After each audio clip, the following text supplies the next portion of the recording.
Today, I want you all to be bioliterate. May I ask you please to take a deep breath and hold it for a moment. Our bodily functions require oxygen, but we have been mistreating the sources of oxygen in our planet by cutting trees and polluting the air. And it is like if we were smoking and holding the smoke inside. The planet is like a giant lung with an incredible capability to purify the air that enables life. And the planet needs to breathe like we do, so if you haven't, please breathe. Are you bioliterate? Do you know where everything belongs in the ecological system? Bioliteracy means to understand the language of life. So imagine if there were some bioglasses, like those new glasses that are receiving a lot of tech coverage lately, that when you wear them, you can see the life cycle of things, where everything comes from.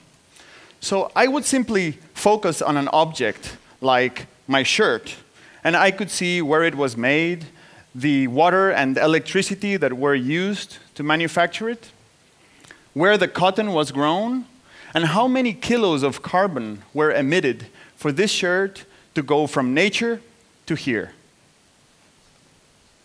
Or I could focus on this light, and the bioglass will allow me to see the natural source of that electricity, either hydro or solar or nuclear.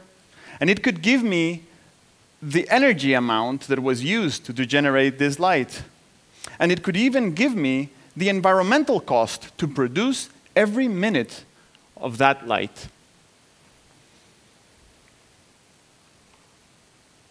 How about the chopsticks that you used for lunch today? The bioglasses would allow us to identify the forest where those chopsticks come from. And it could even give us the environmental opportunity cost, like how many kilos of carbon dioxide would have been captured if those trees were still standing. Or the fish on your sushi.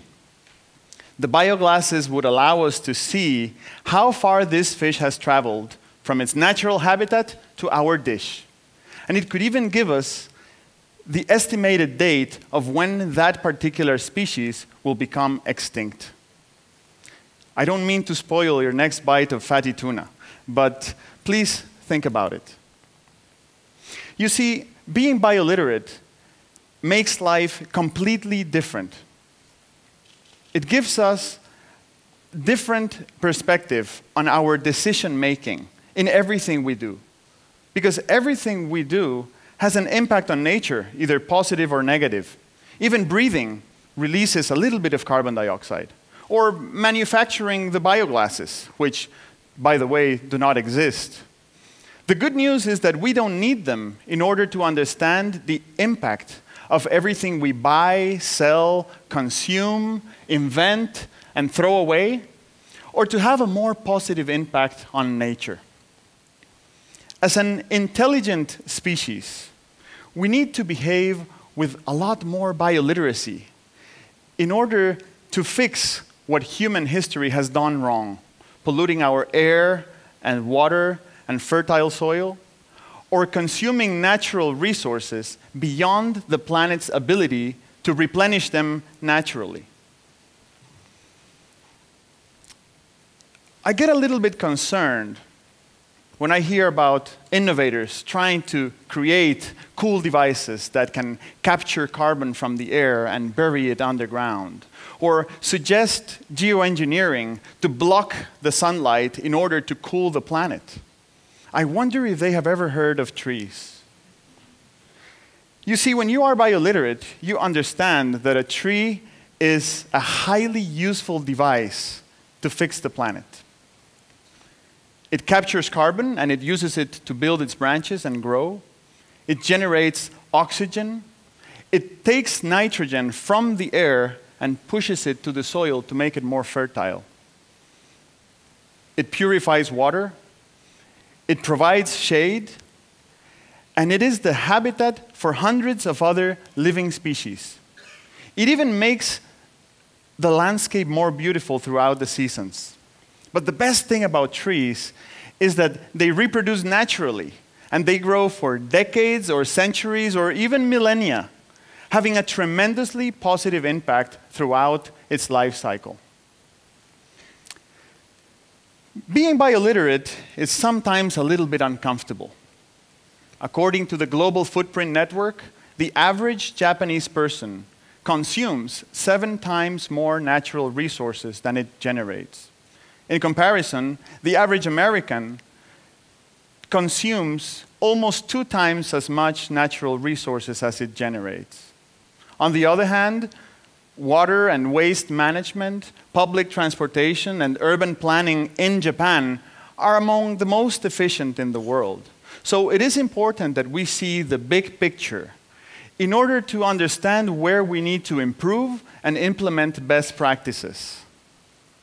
Imagine how our world would look like if our leaders and innovators were bioliterate. It would bring a completely new perspective to this big, hairy environmental crisis that we're in. And it would make us think and behave differently to find solutions. You see, I feel I belong in this generation of global leaders. I feel responsible. So I have embraced the challenge to do something about it. The first time I heard about the greenhouse effect was in 1985, when I was 11 years old. But back then, there wasn't much I could do about it. Today, I cannot delegate that problem to our parents, and I cannot inherit it to our children either. I choose to make a difference. So if I ever invent the bioglasses, please go ahead and buy one for each one of your family members. You see, human nature is highly ambitious, and we have always wanted to go farther and higher and faster. So instead of telling people to stop harming and stop degrading and stop polluting, we should encourage each other to do more of what generates positive impacts on nature. Here are 3 very useful links that will allow you to develop your bioliteracy further. I hope you find them engaging and worth spreading. Now, may I ask you one last time to please take a deep breath and hold it for a moment. We each have a role to play. And now that we have become bioliterate, let's move into bioaction to create enough for everyone, forever. Make an effort with every breath you take. And don't forget to breathe. Thank you very much. Pura vida. Arigatou gozaimasu.